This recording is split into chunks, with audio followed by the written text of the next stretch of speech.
Welcome, fellow anglers, to the Good Karma Sport Fishing Podcast. I am Captain Ryan Van Fleet, your host here in the Florida Keys. Each week, I bring you fishing tips, stories, gear reviews, and more to help you maximize your fishing trip, catch big fish, and overall have fun. Hey, shout out to Ben and Bruce for fishing with me last week. They took me 3 days. These guys fish with me a few times a year, which is awesome. They're a hell of a lot of fun, and we grind it. So they like to do a couple different things when they fish with me. They enjoy jigging and popping. And I really love jigging and popping, but I have to have the right conditions to do that. And I have to have clients that are able to handle jigging for long periods of time. But our first day was a little challenging.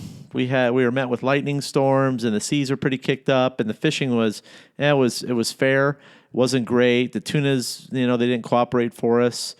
Plus, we didn't get out there till almost, noon.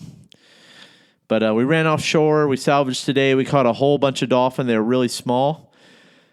But the next day, we ran back out to the hump. I said, I've got confidence. We're going to go back out there. We're going to do it. The pressure system settled in, and everything was nice. So the tunas bit well on the vertical jigs, and we caught a mess of them. The fish were suspended 200 feet down. So we were dropping jigs down 200 feet, and almost every drop we got a bite. And we caught a bunch, and we were ripping them away from bull sharks. Now, as far as my vertical jigging gear goes, I use custom vertical jigging rods that I purchased from Adrenaline Custom Rods. So if you want to know what blanks those are, you'll have to contact Brandon at Adrenaline Rods. And you can find his information on my website. So he's working, I think his website's under construction, but you guys can dig up his info.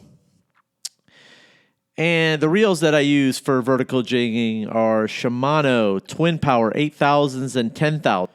Now, I've been through a lot of jigging reels over time. Now, the Twin Power is extremely lightweight. It has an ultra-fast retrieve, and the drag is outstanding. So I've been using the Twin Powers for several years now, and I don't plan on switching anytime soon because these are, in my opinion, the best reels for my clients when it comes to vertical jigging. So I've tried a lot of the other different reels, but you really need that speed. Why the speed? Because you need to get the fish up quickly when you're fishing areas that are very sharky. We were ripping fish away from bull sharks. And we do this quite often with these reels. And that's one of the reasons why I use these reels when I'm yellowtail fishing as well. Now, everybody says, well, that's a little overkill for yellowtail fishing, but when you're fishing areas that are just loaded with bull sharks, you need to rip that fish away from them quickly. So something to think about. There's a difference between feeding fish and catching fish. I'm just going to leave it at that. So I spend the money on a good reel up front. Now, these reels have very little maintenance. Yes, they're pricey, $619 for one reel, but I have not had a flaw in I think I had a spring, like in one of the clicker sounds go out, which is nothing. So, and I send the reels in every 2 years for service. That tells you how well built these reels are. So it's just something to think about. A lot of guys are, that reel's too much, but they end up spending more money on fixing the reels, and over time their costs add up. So something to think about. But anyhow, that's just how I operate my business. I want my clients to catch fish, so I give them the absolute best reels that I can afford. And the Shimano Twin Power 8000 and 10,000 spinning reel, they are awesome reels. Enough with that. So the next day, I decided I was going to change things up because I looked at my logbook. And I look at my logbook a lot when it comes to full moons. And now, this is going to kind of answer some questions on the guys that have asked me about full moon fishing. So full moon fishing, there's so many different things that go into it. One, you can get some really good bait movement on a full moon, especially bait balls. Now, this happened almost 3 years ago. I was offshore Key Largo, 100-degree heat, and we were catching schoolies all day, all undersize. I was with my friend Mike, and we were beat up. And I was coming home, and I ran in at 220 feet, and there they were. Middle of summer. It was 100, it was so hot, and I was out of bait. I was on my way home. I think I had maybe 6 or 7 ballyhoo left, and I had some artificials rigged up, and there the bait balls were. And the fish, I got to tell you, the fish were everywhere. I was like, I thought they were bonitos. Everybody thinks that those, when you're coming in the summertime, there's like, oh, those are bonitos. And sometimes I just think that's just an excuse not to fish the area. So anyway, so I told Mike, I was like, let's just go by and see if there's any blackfins in this bait ball and see if we can pick up some sushi on the way home. And boom, there were the dolphin, like all big ones, all gaffers, beautiful fish, while all the schoolie fish were out in over 1,000 foot of water and where everybody else was at. So I took note of that day. We caught some nice fish for the little time that we had that night, but I said I kept that in the back of my brain and I wrote it down. So we had the full moon last week, and I was like, I didn't want to run all the way back out to 1,500 feet and chase schoolies again with the chance of Mike catching a large fish. So I decided that I was going to stay close because my gut just told me to stay close because I was seeing lots of birds, I was seeing lots of bait, and I was like, let's just pull some ballyhoo through here and some bait strips. And sure enough, there they were. 220 feet and 175 feet. Water was blue, and the dolphin were everywhere. And everybody else was out in 1,500 to 2,000 feet. And we sat there and we picked all day. All day. We caught a beautiful 20-pounder. We caught some beautiful gaffers. We threw back fish. And no lie, and the water was gorgeous. Lots of flying fish, and we didn't catch one bonito in there. Not one.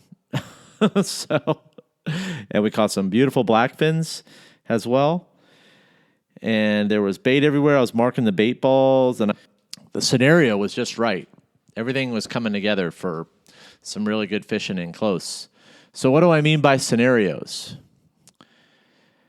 Okay, scenarios are something that more people need to practice and put together.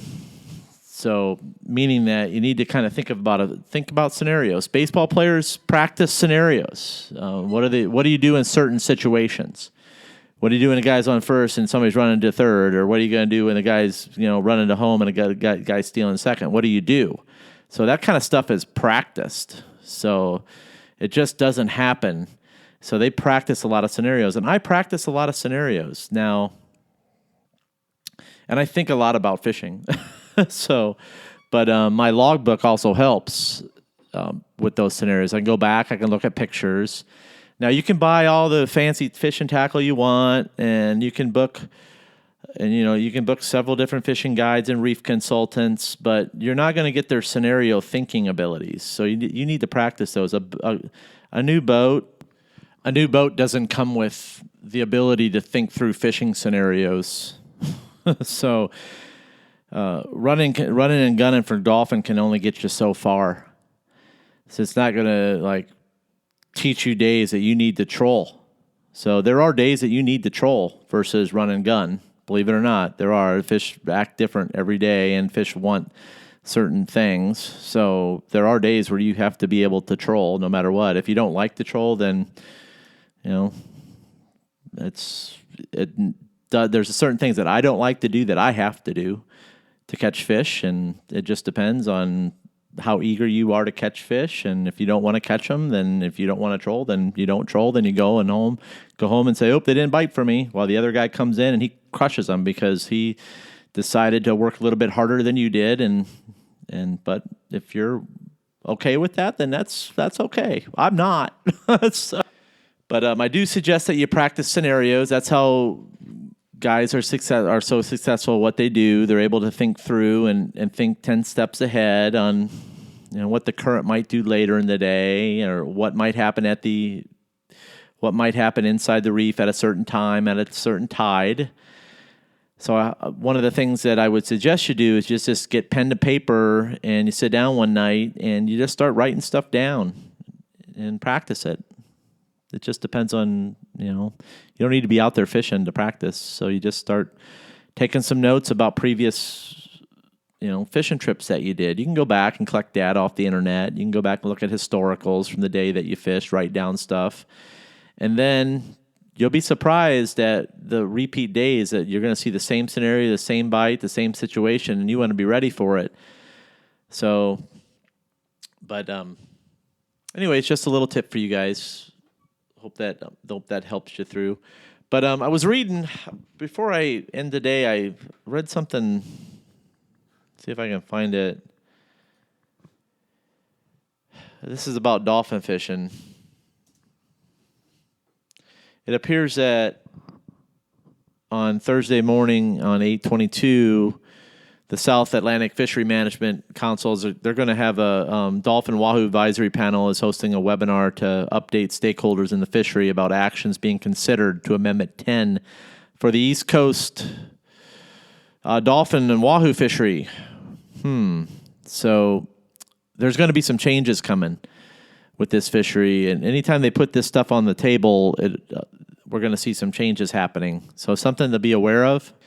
Okay, so I'm going to leave you guys with this. Practice your scenarios, and I can't stress enough how important it is to keep a detailed logbook. That's all I got, and have a good one, guys. Thanks for listening, and as always, please let me know if you have any questions. You can email me at goodkarmaryan@gmail.com. I'm going to be doing a question and answer podcast, so definitely email me. You can also find me on Facebook at Good Karma Fishing Charters, Instagram at Good Karma Sport Fishing _FL_Keys. Also, please share this podcast with a fellow angler and check out my website, goodkarmasportfishing.com, and sign up for the monthly newsletter and the free fishing tips. I aim to provide you with fishing tips and information so you can make the best out of your time fishing. Thanks for listening, and remember, anytime you're fishing, it's all good.